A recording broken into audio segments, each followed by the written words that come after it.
Hi friends, നമുക്കിന്നൊരു flower vase ഉണ്ടാക്കുന്നത് നോക്കാമേ. Flower vase ആയിട്ടോ അല്ലെങ്കിൽ നമുക്ക് പെന്നൊക്കെ ഇട്ട് വെക്കുന്ന പെൻ സ്റ്റാൻഡായിട്ടോ എങ്ങനെ വേണമെങ്കിൽ നിങ്ങൾക്ക് അതിനെ യൂസ് ചെയ്യാം. അപ്പോൾ നമ്മൾ ഓൾറെഡി 2-3 ഫ്ലവേഴ്സ് ഉണ്ടാക്കിയിട്ടുണ്ടായിരുന്നു. അപ്പോൾ ഫ്ലവേഴ്സ് മാത്രം ഉണ്ടായിട്ട് കാര്യമില്ലല്ലോ, അതിനൊരു ഫ്ലവർ വേസ് കൂടെ വേണ്ടേ. അപ്പോൾ ഞാൻ വീഡിയോയിൽ കാണുന്ന പോലെ തന്നെ ഒരു പേപ്പറിനെ ഞാൻ നടുവിൽ മുറിച്ച് രണ്ടാക്കി എടുത്തിട്ടുണ്ട്. അതിനുശേഷം അതിനെ റോൾ ചെയ്ത് ഒരു സ്റ്റിക്ക് പരുവത്തിലാക്കിയിട്ട് നമ്മളൊന്ന് ഗം വെച്ചിട്ട് സെക്യൂർ ചെയ്തെടുക്കുക.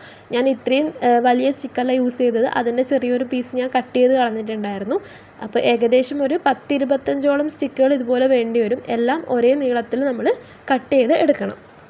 ഇങ്ങനെ ചെയ്യുന്നത് നമ്മൾ സാധാ ഗമ്മൊക്കെ വെച്ച് ഒട്ടിച്ച് കൊടുത്താൽ മതി കേട്ടോ. അതിപ്പോൾ ഇതുപോലെ സ്റ്റിക്ക് രൂപത്തിൽ കിട്ടും. ഏകദേശം 10-25 സ്റ്റിക്കുകൾ നിങ്ങൾക്ക് വീഡിയോയിൽ കാണാൻ പറ്റും. ഞാൻ ഉണ്ടാക്കി എടുത്തിട്ടുണ്ട്. അതിനെ ഒന്ന് കട്ട് ചെയ്തിട്ട് ചെറുതാക്കി കൊടുക്കുന്നുണ്ടായിരുന്നു കേട്ടോ. അതിനുശേഷം നമ്മളൊരു കാർഡ്ബോർഡ് എടുത്തിട്ട് അതിലൊരു സർക്കിൾ വരച്ച് കൊടുക്കുക. നമ്മൾ ഈ ഫ്ലവർ വേസിൻ്റെ ബേസ് ആക്കാൻ വേണ്ടിയിട്ടാണ് നമ്മൾ സർക്കിളിലാണ് ഉണ്ടാക്കുന്നത്, റൗണ്ട് ഷേപ്പിലാണ് ഉണ്ടാക്കുന്നത്. അപ്പോൾ നമ്മളൊന്ന് റൗണ്ട് ചെയ്തിട്ട് കൊടുത്തിട്ട് ഒന്ന് കത്രിക വെച്ചിട്ട് ഒന്ന് മുറിച്ചെടുക്കുന്നുണ്ട്. ഞാൻ ഉപയോഗിച്ച കാർഡ്ബോർഡിന് വലിയ കട്ടി ഉണ്ടായിരുന്നില്ല കേട്ടോ. അപ്പോൾ എനിക്ക് പെട്ടെന്ന് കട്ട് ചെയ്തെടുക്കാൻ പറ്റിയിട്ടുണ്ട്. ഇങ്ങനെ ഞാൻ കട്ട് ചെയ്തെടുത്തിട്ടുണ്ട്. ഇനി നമ്മൾ ആ റോൾ ചെയ്ത് വെച്ച സ്റ്റിക്ക് മുഴുവൻ ഇതിലൊന്ന് ഒട്ടിച്ചു കൊടുക്കണം. ഗം വെച്ച് ഒട്ടിച്ചു കൊടുത്താൽ മതി. ഞാൻ ഗ്ലൂ ഗൺ വെച്ചിട്ട് ഇവിടെ ജസ്റ്റ് ഒന്ന് ഒട്ടിച്ചു കൊടുക്കുന്നുണ്ട്. എല്ലാം ഇതുപോലെ റൗണ്ടിൽ നമ്മൾ ഒട്ടിച്ചു കൊടുക്കുന്നുണ്ട്. നിങ്ങൾക്ക് വീഡിയോ കാണുമ്പോൾ മനസ്സിലാവും ആ സ്റ്റിക്കിൻ്റെ നീളം ചെറുതായിട്ട് കുറഞ്ഞിട്ടുണ്ട്. ഞാൻ കട്ട് ചെയ്ത് കളഞ്ഞതാണ്. അത്ര വലുതിൻ്റെ ആവശ്യമില്ലാത്തതുകൊണ്ട് ഞാൻ ജസ്റ്റ് ഒന്ന് കട്ട് ചെയ്ത് കളഞ്ഞിട്ടുണ്ട്. അതിൻ്റെ നടുവിലൂടെ ഒന്നും കട്ട് ചെയ്തില്ല, ഒരു ചെറിയ പീസ് മാത്രം ഒന്ന് കട്ട് ചെയ്ത് കളഞ്ഞിട്ടുണ്ട്. ഞാൻ ജസ്റ്റ് പരീക്ഷിച്ച് നോക്കിയാണ് കേട്ടോ ഫെവിക്കോൾ വെച്ചിട്ട് ഒട്ടുന്നുണ്ടോയെന്ന്. ഗ്ലൂ ഗൺ അല്ലാണ്ട് തന്നെ ഫെവിക്കോൾ വെച്ചാലും ഫെവിക്കോൾ കയ്യിൽ കിട്ടിയിട്ടുണ്ട്.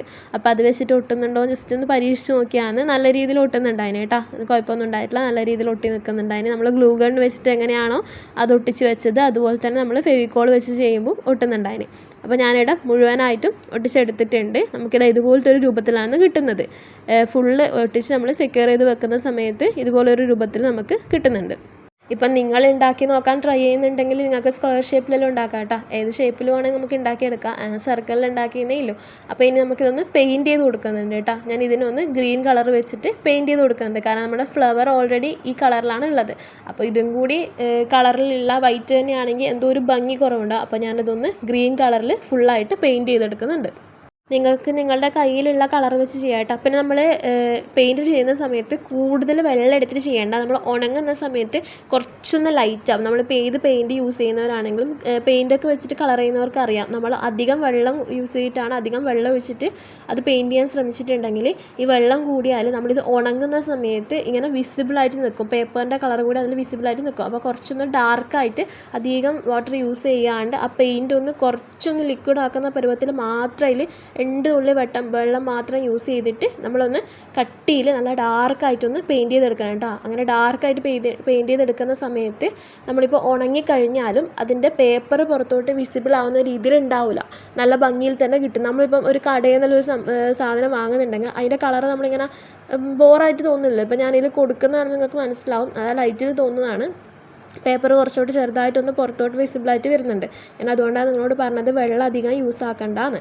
ഞാൻ വെള്ളം എടുത്തത് ഫസ്റ്റ് ടൈം കുറച്ചൊന്ന് കൂടിയിട്ടുണ്ടായിരുന്നു. അപ്പം ഞാൻ രണ്ടാമത് വീണ്ടും അത് വേറെ ഒന്നും കൂടി അതിൻ്റെ മുകളിൽ പെയിൻറ്റ് ചെയ്തെടുത്തിട്ടുണ്ടായിരുന്നു കേട്ടോ. ആ ഭാഗത്തേക്ക് ഞാൻ കട്ടി പെയിൻറ്റ് ഒന്നുകൂടെ ചെയ്തെടുത്തിട്ടുണ്ടായിരുന്നു.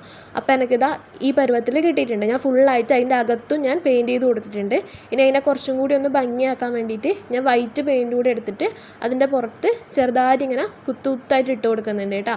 ഫുള്ളായിട്ട് ഇട്ട് കൊടുക്കുന്നുണ്ട്, അകത്തും പുറത്തും എല്ലാം ഇതുപോലെ ഞാൻ ചെയ്യുന്നുണ്ട്. ചെറുതായിട്ടൊന്ന് ഭംഗിയാക്കാൻ വേണ്ടിയിട്ട് ഒരു കുഞ്ഞ് ഡിസൈൻ പോലെ ചെയ്തതാണ്. നിങ്ങൾക്ക് വേണമെങ്കിൽ ചെയ്താൽ മതി, ഓപ്ഷനാണ്.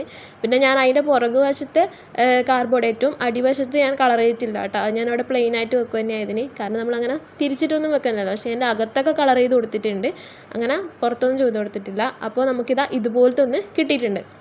ഫുൾ അകത്തും പുറത്തും എല്ലാം വൈറ്റ് പെയിൻറ്റ് അടിച്ച് കൊടുത്തപ്പം ഇതുപോലെ കിട്ടിയിട്ടുണ്ട്. ഇനി നമുക്കതിനൊരു കുഞ്ഞ് കണ്ണുകൂടെ വെച്ച് കൊടുക്കാം. അതിന് ഞാൻ A4 ഷീറ്റ് തന്നെയാണ് യൂസ് ചെയ്തത്. A4 ഷീറ്റിൽ 2 കുഞ്ഞ് സർക്കിളൊക്കെ വെച്ചിട്ട് പിന്നെ CD മാർക്കറൊക്കെ വെച്ചിട്ടാണ് ഞാൻ ഈ കണ്ണുണ്ടാക്കി എടുത്തിട്ടുള്ളത്. ഇപ്പം ജസ്റ്റ് നമ്മളൊന്ന് ചെറിയ ഇങ്ങനെ ഒന്ന് ക്യൂട്ടാക്കാൻ വേണ്ടിയിട്ട്, നമുക്ക് കാണുമ്പോൾ ഒരു കുഞ്ഞ് ഭംഗി വേണ്ടേ, അതിന് വേണ്ടിയിട്ട് ചെയ്തതാണ് കേട്ടോ. അപ്പോൾ ഇതൊന്ന് ഒട്ടിച്ചു കൊടുക്കാം. ഫെവിക്കോളെല്ലാം കയ്യിൽ കിട്ടിയതുകൊണ്ട് പരമാവധി അത് വെച്ചിട്ട് തന്നെ എല്ലാം ചെയ്യാൻ ശ്രമിക്കുന്നുണ്ട് കേട്ടോ. കാരണം നിങ്ങൾ വീഡിയോ കാണുന്ന എല്ലാവരുടെ കയ്യിലൊന്നും ഗ്ലൂ ഗണ്ണൊന്നും ഉണ്ടാവില്ല എന്ന് എനിക്കറിയാം. ഞാനും ഇപ്പോഴെല്ലാം നല്ല യൂസ് ചെയ്യാൻ തുടങ്ങി, ഇനി കാർഡ്ബോർഡെല്ലാം യൂസ് ചെയ്യുന്ന സമയത്ത്. അപ്പോൾ ഇതാ നമ്മളെ ഫ്ലവർ കൂടി വെച്ച് കൊടുത്തിട്ടുണ്ട്. ഇപ്പം നിങ്ങൾ നോക്കിയിട്ട് എങ്ങനെയുണ്ടെന്ന് പറയണം കേട്ടോ. അപ്പോൾ ഫ്ലവർ കൂടെ വെച്ചപ്പോൾ അതിന് കുറച്ചും കൂടി ഒരു ഭംഗിയായില്ലേ. നിങ്ങൾക്കിത് പെന്നൊക്കെ ഇട്ട് വെക്കാം കേട്ടോ. പെന്ന് അല്ലെങ്കിൽ എന്തെങ്കിലും നിങ്ങൾ സ്കൂളിൽ കൊണ്ടുപോകുന്ന കുട്ടികളൊക്കെ ഉള്ള വീട്ടിൽ അങ്ങനെയൊക്കെ ഇട്ട് വെക്കാം. ഇഷ്ടപ്പെട്ടാൽ ലൈക്ക് ചെയ്യണം, ഷെയർ ചെയ്യണം, സബ്സ്ക്രൈബ് ചെയ്യണേ.